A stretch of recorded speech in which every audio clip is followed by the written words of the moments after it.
DDay!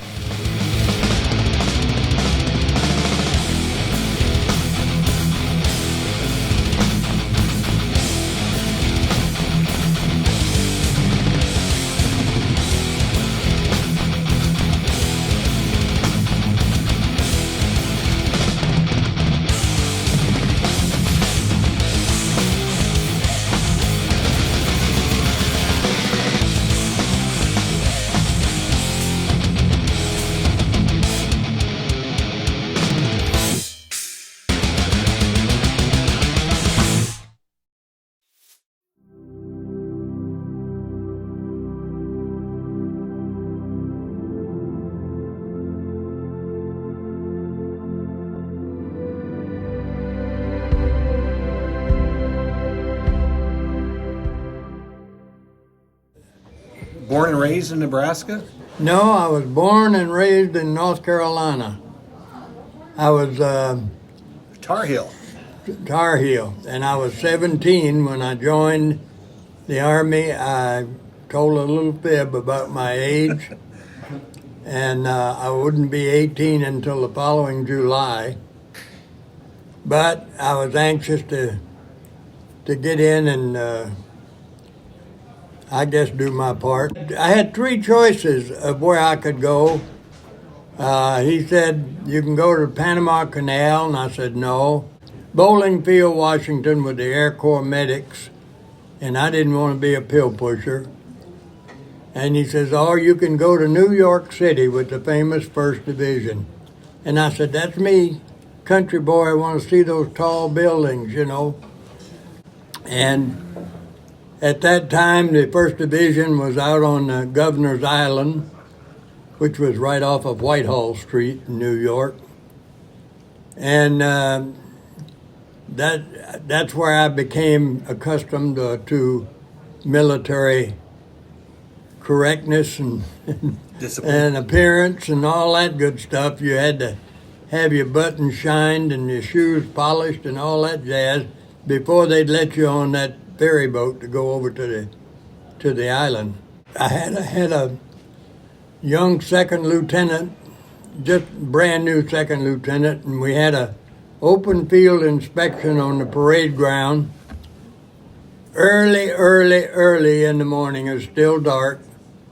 We had to open our field pack in front of us, and this young second lieutenant, he came along and he saw that I had a can of tooth powder, and he pulled out my bayonet and chopped that can all to pieces. That was my first introduction to the Army life. You don't put anything in your pack that could break open and spread all over you, everything. Then after we left Fort Jay, we went up to Fort Devens, Massachusetts, and stayed there for a while. And then we went to Camp Blanding, Florida, on maneuvers, where they had P-47s, I guess they were, that flew over and dropped sacks of flour on us. Can you imagine if a sack of flour to hit you in the head? What we would have done, but anyway, that was preparations for what was to come. Went back from Florida and went to Fort Devens, Massachusetts. And from Fort Devens, we went back to New York and loaded on the Queen Mary. Wow.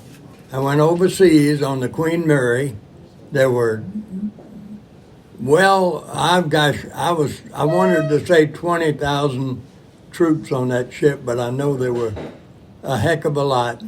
There were so many troops on that ship that half of us would sleep on deck one night, and the next night we'd go down in the hold. And when you got into chow line for breakfast or lunch, then you had to hurry up and finish eating and get in line for the next meal.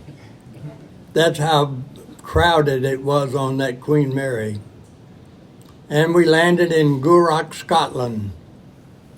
And from Gourock, we went down into England, and we stayed there until, gosh, I don't remember how long we were there, but it was long enough for me to get interested in English life. And then they loaded us on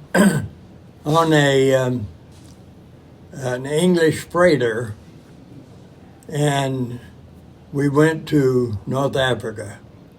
I remember when we went past the Straits of Gibraltar. That was quite a sight to see.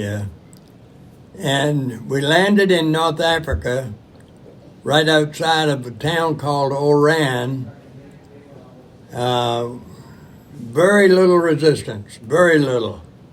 I remember on the beach, one German aircraft came over and scraped the beach, and that was everything that we saw. Mostly we ran into Vichy French.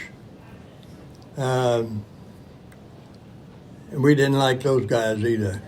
But we stayed in Oran for quite a while, and then we marched from Oran along the northern coast of North Africa, and we ended up, we had to check all the Arab adobes to make sure there were no enemy hiding in those adobes.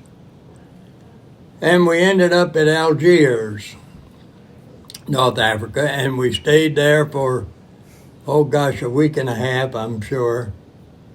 And they took so many of us out of each regiment and made us regimental MPs. And we had to go into Algiers to make sure that our troops were not getting into trouble. I was assigned to, I can't help but laugh, I'm sorry. I was assigned to the Casbah. I'm sure you've all heard of the Casbah. Mm-hmm. That was interesting.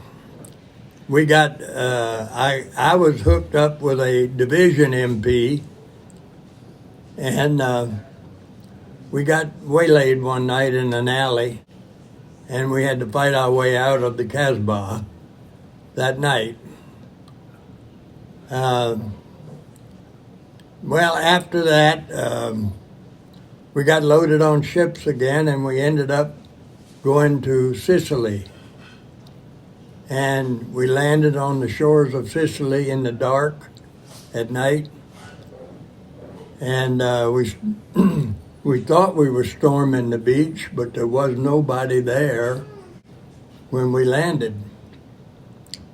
Unfortunately, they had indicated to us, the infantrymen guys, that there would be no friendly aircraft in the sky that night, and the paratroopers came over, American paratroopers, and they jumped out of their aircraft and were floating down, and the American troops opened up on them, thinking they were Germans.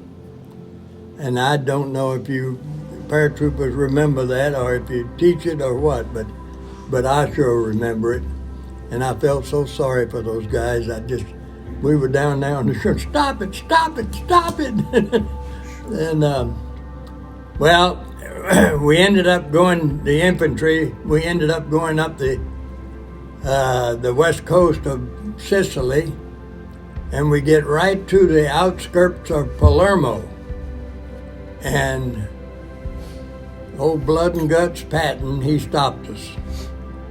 And he pulls his tanks in front of us, and the next morning all the papers say, Patton takes Palermo. You know, and we infantrymen had no love for that man, I'll tell you. He was a glory hound, no question about it, but a brilliant tactician. But we were associated with him throughout the whole campaign. That guy was something else.